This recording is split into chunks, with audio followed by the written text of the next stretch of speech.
I still remember the message that set everything in motion. A simple text from an old college friend inviting me to a private get-together.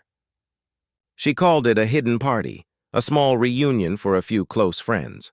At first, I hesitated. My husband Daniel was never the jealous type, but he liked knowing where I was going. Still, the thought of escaping our quiet suburban routine for just one evening felt tempting.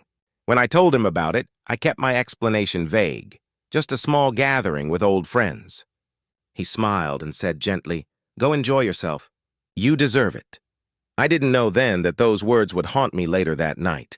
The venue wasn't what I'd imagined. It wasn't a cozy house or a restaurant, but an elegant hall hidden behind an art studio downtown. The lights were dim, the music soft and slow, and the crowd, mostly men. For a moment I froze, feeling strangely out of place. My friend greeted me with a cheerful hug, laughing off my confusion. "Relax. It's just a networking event," she said. But something about the place felt wrong.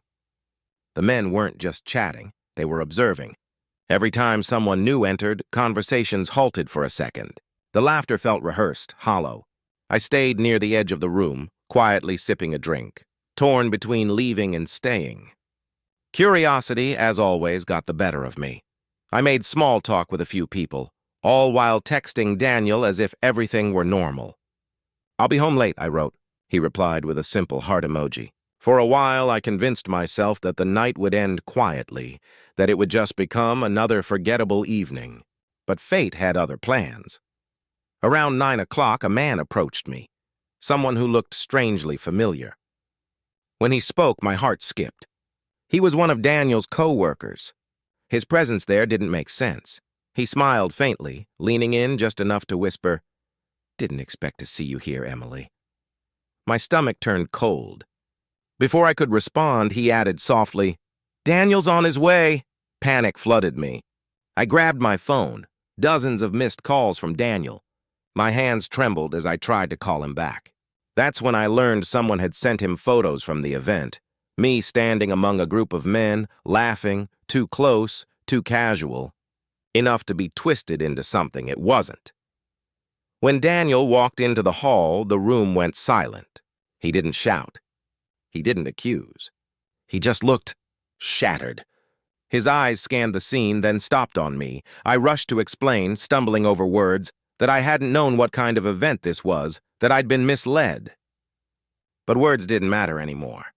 He held out his phone. On the screen was an anonymous message. "Your wife's having fun tonight. You should see it for yourself." Attached were the same photos. Nothing inappropriate, but enough to break his trust. His voice was calm but heavy. "You should have told me the truth from the beginning." Then he turned and walked away. I ran after him, calling his name, but by the time I reached the door, he was gone. The sound of his car fading into the night hurt more than any argument could. I sat in the parking lot for hours, replaying everything. Why hadn't I just been honest? Why hadn't I seen the warning signs? The so-called hidden party wasn't an innocent reunion at all. It was a networking trap, hosted by people using secrecy and charm to lure connections for their own gain. And I had walked straight into it. The next morning, when I returned home, Daniel was packing a small bag. He said he needed time, his tone calm but distant. "I don't know what to believe anymore," he murmured. I couldn't blame him. Weeks passed before he agreed to meet again. I showed him the messages, screenshots, and proof that others had been deceived too.